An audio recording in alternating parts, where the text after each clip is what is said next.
ఓ తెలంగాణ నిరుద్యోగి, నువ్వు ప్రిపరేషన్ ప్రారంభించే ముందు ఈ విషయాన్ని ఖచ్చితంగా గుర్తుంచుకో. అసలు ప్లాన్ బి అవసరం ఏముంది? ఈ మధ్య చాలామంది నిరుద్యోగ అభ్యర్థులు ప్రభుత్వ ఉద్యోగం సాధించలేదనో, దానిలో విఫలమయ్యామనో ఆత్మహత్యలకు పాల్పడడం జరుగుతుంది. దానికి ప్రధాన కారణం ప్లాన్ బి లేకపోవడమే. ఏ ప్రభుత్వ ఉద్యోగమైనా ఖచ్చితంగా సాధించేది కేవలం టాప్లో ఉన్న వాళ్ళు మాత్రమే. ముఖ్యంగా టాప్ 1 or 2% పీపుల్ మాత్రమే ఉద్యోగాలు సాధిస్తారు. మిగతా వాళ్ళందరి పరిస్థితి ఏంది? ఫర్ ఎగ్జాంపుల్ తీసుకున్నట్లయితే గ్రూప్ 4 తెలంగాణలో గ్రూప్ 4 ఎగ్జామ్కి ఒక 7 లక్షల మంది పరీక్ష రాశారు, కానీ ఉద్యోగాలు ఉన్నది 8,000 పైచిలకు ఉన్నాయి. సో దానిలో పర్సంటేజ్ తీస్తే 1.1% మాత్రమే ఉద్యోగాలు సాధించగలరు. 7 లక్షల మందిలో 8,000 మందికి ఉద్యోగాలు వస్తే వాట్ అబౌట్ మిగతా 6,92,000 మంది పరిస్థితి ఏంది అనేది ఒకసారి గుర్తుంచుకోండి.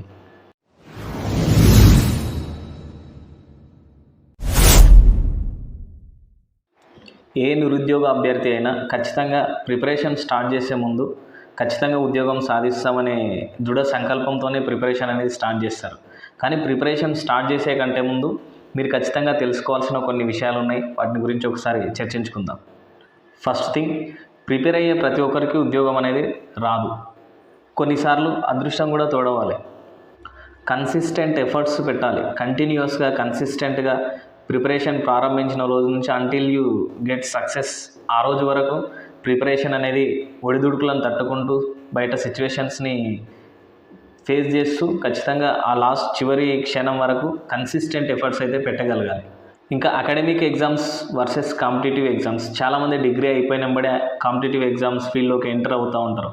But there is lot of difference between academics and competitive exams. So అకాడమిక్లో మీకు పర్టికులర్ సిలబస్, పర్టికులర్ బుక్స్లోంచే క్వశ్చన్స్ అడగడం జరుగుతుంది. మ్యాక్సిమం అప్లికేషన్ అనేది చాలా తక్కువగా ఉంటుంది. We can predict what comes in the exam. But in competitive exams we can't prediction అనేది పనిచేయదు. So it's very tough when compared to academics. So అది మైండ్లో పెట్టుకొని మీ కాంపిటేటివ్ వరల్డ్లోకి ఎంటర్ అయ్యే ముందు ఇది ఒకటి మైండ్లో పెట్టుకొని ఎంటర్ అవ్వాలి. Final thing, physical and mental health. You should have strong physical and mental health ఉండాలి. ఎందుకంటే ఈ కాంపిటేటివ్ వరల్డ్లోకి ఎంటర్ అయిన తర్వాత you need to face many tough situations in the future. So ఇవన్నీ దృష్టిలో ఉంచుకున్న తర్వాత you should enter in to the competitive exams preparation to achieve government job. Plan B అనేది ఎందుకు అనే దాని గురించి డిస్కస్ చేసుకోవాలి. ప్లాన్ బి అవసరం ఏముంది? ఎందుకంటే పెద్దలు అంటారు కీడెంచి మేలంచి అంటారు కదా. నువ్వు ఇంతకుముందు అనుకున్న ప్రతి ఒక్కరు సక్సెస్ కోసమే కాంపిటేటివ్ వరల్డ్లోకి ఎంటర్ అవుతారు, ప్రభుత్వ ఉద్యోగం ధ్యేయంగా ఎంటర్ అవుతారు. బట్ ఒకటి ఆలోచించుకోవాలి, ఎంటర్ అయ్యే కంటే ముందే ఈ క్వశ్చన్ ముందే వేసుకోవాలి. వన్స్ నువ్వు ఎంటర్ కాకముందే వేసుకోవాలి. ఏంటి అంటే సక్సెస్ అయితే ఓకే, కాకపోతే ఏంటి అనే ఒక క్వశ్చన్ వేసుకున్నట్లయితే అప్పుడు నీకు ఒకటి ఆలోచన వస్తుంది, ఇది కాకపోతే ఇది అని. ఆ ఆలోచన ఉన్నప్పుడు మాత్రమే నువ్వు సక్సెస్ కాగలుగుతావు. ఒకవేళ సక్సెస్ కాకపోయినా నువ్వు లైఫ్లో మూవ్ ఆన్ కాగలుగుతావు. ఇట్లాంటి ఆత్మహత్యలు, ఇట్లాంటి డిసిషన్స్ అనేవి తీసుకోకుండా ఉంటావు. సో వై ప్లాన్ బి అనే దానికి కొన్ని పర్టికులర్ రీజన్స్ నేనైతే చెప్పదలుచుకున్నాను. ఫస్ట్ థింగ్, ఈ గవర్నమెంట్ జాబ్కి ప్రిపేర్ అయ్యే దానిలో కొన్ని కారణాలు అయితే నీకు ఖచ్చితంగా ఉన్నాయి. ఆ కారణాల వల్ల నువ్వు ప్లాన్ బి అనేది ఖచ్చితంగా ఏర్పాటు చేసుకోవాలి. ఫస్ట్ ఏంటి అంటే హై కాంపిటీషన్. ఇంతకుముందే మాట్లాడుకున్నట్లు గ్రూప్ 4 ఎగ్జామ్ విషయంలో 7 లక్షల మంది ఎగ్జామ్ రాస్తే కేవలం 8,000 మంది మాత్రమే ఉద్యోగాలు సాధిస్తారు. సో హై కాంపిటీషన్ అనేది హెవీగా ఉంటుంది. Unpredictable success rate. So success rate అనేది కూడా చాలా తక్కువగా ఉంటుంది. ఎందుకంటే 7 లక్షల మంది ప్రిపేర్ అవుతున్న దానిలో 8,000 మంది మాత్రమే ఉద్యోగాలు సంపాదిస్తున్నారంటే సక్సెస్ రేట్ అనేది చాలా లో సక్సెస్ రేట్ ఉంటుంది. సో ఆ లో సక్సెస్ రేట్ని తట్టుకొని నువ్వు ఉండగలుగుతావు అనేది నీవు నిర్ణయించుకోవాలంటే you should have plan B. Long selection process. ఈ సెలక్షన్ ప్రాసెస్ అనేది చాలా లాంగ్ అనేది ఉంటుంది. కొన్నిసార్లు 1 year కావచ్చు, 6 months కావచ్చు. అంటే ఎగ్జామ్ నోటిఫికేషన్ వచ్చిన తర్వాత 1 year, 2 years, 3 years కూడా పట్టే నోటిఫికేషన్లు ఉన్నాయి. ఎస్పెషల్లీ స్టేట్ నోటిఫికేషన్లు కొద్దిగా లాంగ్ టైం పట్టే అవకాశం ఉంది. సెంట్రల్వి తీసుకున్న యూపీఎస్సీ లాంటివి కనీసం ఎగ్జామ్ స్టార్ట్ అయినప్పటి నుంచి 1 year వరకు ప్రాసెస్ అనేది ఉంటుంది. ఆ ప్రాసెస్లో నువ్వు పార్టిసిపేట్ చేస్తూ ఉండాలి. నీ మైండ్ అనేది స్ట్రాంగ్గా ఉంచుకోగలగాలి. ఎకనామిక్ స్టెబిలిటీ, నీకు ఫినాన్షియల్గా కూడా బ్యాకప్ అనేది ఉండాలి. ఫ్యామిలీ నుంచి నీకు సపోర్ట్ చేసే వాళ్ళు ఉన్నారా, ఫినాన్షియల్గా నీకు ఎవరైనా సపోర్ట్ చేస్తున్నారా, చేయని పక్షంలో ఏంటిది, ఇన్ని రోజులు నేను ప్రిపేర్ అయితే ఎలా, నాకు ఇన్కమ్ సోర్స్ ఎలా వస్తుంది, నేను ఎన్ని రోజులు ప్రిపేర్ అవ్వాలని ఒక క్లారిటీ ఉంటే నీ ఫినాన్షియల్ స్టేటస్కు తగ్గ నువ్వు ప్రిపరేషన్ని కొనసాగిస్తూ ఉండాలి. అంటే నీకు బ్యాకప్గా సపోర్ట్ ఉండాలి. ఆ సపోర్ట్ ఇచ్చే కెపాసిటీ ఉందా లేదా, అప్పుడు ఒకవేళ లేదు అంటే నా ప్లాన్ బి ఏంది అనేది కూడా చూసుకోవాలి. That's why plan B needed. Exploration of passion. చాలామంది గవర్నమెంట్ జాబ్ అంటే ఏదో క్రేజ్గా అటువైపు వెళ్ళాలని అనుకుంటారు. బట్ అందులో నీ ప్యాషన్ ఉందా, నీకు అదంటే ఇష్టమా లేదా అనేది కూడా చూసుకోవాలి. జస్ట్ బికాస్ ఆఫ్ అందరు ప్రిపేర్ అవుతున్నారు, దానికి ఒక క్రేజ్ ఉంది, నేను వెళ్తా అన్న తర్వాత చాలామంది వెళ్ళిన తర్వాత నచ్చక మళ్ళీ బయటకు వచ్చే వాళ్ళు ఉంటారు. సో ఈ వెళ్ళే కంటే ముందే అసలు నీ ప్లాన్ బి ఏంది, నీ లైక్స్ ఏంది అనేది తెలుసుకొని నీ ప్యాషన్ సైడ్ వెళ్ళడం better. And external factors also decides government jobs ప్రిపరేషన్ని.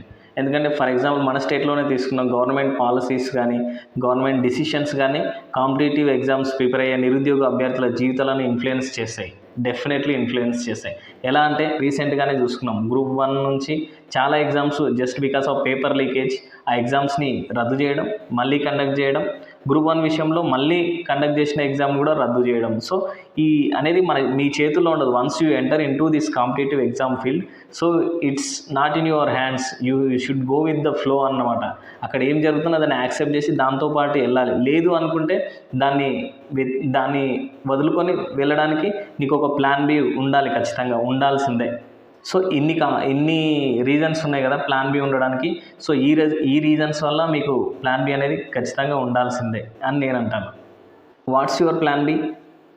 ఈ మధ్య చాలామంది నిరుద్యోగ అభ్యర్థులు ప్రభుత్వ ఉద్యోగం రాలేదనో, ప్రిపరేషన్ ఎగ్జామ్స్ వాయిదా పడుతున్నాయనో ఆత్మహత్యకు పాల్పడుతున్న వాళ్ళు చాలామంది ఉన్నారు. సో దానికి ప్రధాన కారణం ప్లాన్ బి లేకపోవడమే, వాళ్ళకంటూ ఒక క్లారిటీ లేకపోవడమే, సమాజం పైన అవగాహన లేకపోవడం, వారి జీవితం పట్ల వాళ్ళకే క్లారిటీ లేకపోవడం, ప్రభుత్వ ఉద్యోగం తప్ప అది లేకపోతే జీవితమే లేదని ఆలోచించడం వల్ల వాళ్ళు అలాంటి చాలా కఠినమైన నిర్ణయం తీసుకొని వాళ్ళు తనువు చాలించిన వాళ్ళు ఉన్నారు. సో మీకు ప్లాన్ బి ఏందనేది ఒకసారి మీరు ఖచ్చితంగా ప్రశ్న వేసుకోండి.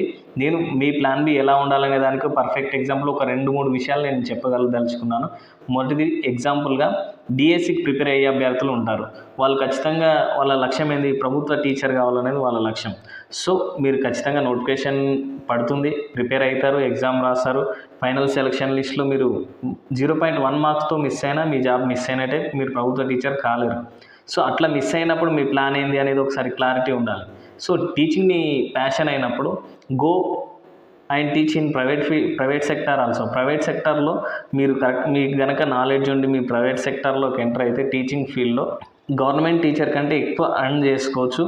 Yes, you can earn more in private field also. అదేవిధంగా గ్రూప్ 2, గ్రూప్ 1 లాంటి ఎగ్జామ్స్కి ప్రిపేర్ అయ్యే వాళ్ళు కూడా మీకు టీచింగ్ పైన ప్యాషన్ ఉందనుకో, ఏదో ఒక సబ్జెక్ట్ని బాగా నేర్చుకుని కాంపిటేటివ్కు ప్రిపేర్ అయ్యే అభ్యర్థులకు మీరే టీచింగ్ చేసేలా తయారవ్వండి. అదేవిధంగా కొంతమందికి సాఫ్ట్వేర్ ఫీల్డ్ ఇంట్రెస్ట్ ఉంటుంది, కానీ గవర్నమెంట్ జాబ్ మీద క్రేజ్తోనో ఇప్పుడు నోటిఫికేషన్లు వస్తాయి, ఇప్పుడు ట్రై చేద్దామని కొంత పీరియడ్ దీన్ని కేటాయించుకొని ఇక్కడ వచ్చిన వాళ్ళు కూడా కొంత టైం ట్రై చేయండి. లేదు అంటే ఆ ప్లాన్ బి ఉంటుంది కదా, సాఫ్ట్వేర్ ఫీల్డ్లో మీకు ఇంట్రెస్ట్ అండ్ నాలెడ్జ్ ఉంది అనుకో, అటు సైడ్ వెళ్ళండి. సో ప్రతి ఒక్కరూ ఏదో ఒక ప్లాన్ బి పెట్టుకొని కాంపిటేటివ్ ఎగ్జామ్స్లోకి ఎంటర్ అయినట్లయితే ప్లాన్ బి ఉన్నప్పుడు మీరు స్ట్రెస్ లేకుండా ఉంటారు. ఇదే జీవితం ఇది లేకపోతే నేను బతకలేననే స్టేజ్ నుంచి స్ట్రెస్ ఫ్రీగా ఉండి మీకు సక్సెస్ రేట్ అనేది ఎక్కువగా ఉండే అవకాశం ఉంటుంది. So that's it. What's your plan B అనేది కింద కామెంట్ చేయండి. Be confident, have plan B. So all the very best to all the aspirants. మన ఛానల్ అయితే ఎంకరేజ్ చేయండి. ఇట్లాంటి ఇంట్రెస్టింగ్ టాపిక్స్తో మీ ముందుకు వస్తాను. మీ మోటివేషన్ చేయడానికి ఎల్లప్పుడూ మీ తోడు ఉంటాను. సో మన ఛానల్ లైక్ చేయండి, సబ్స్క్రైబ్ చేసుకోండి, మరింత వీడియోని షేర్ చేసే ప్రయత్నం చేయండి. All the very best.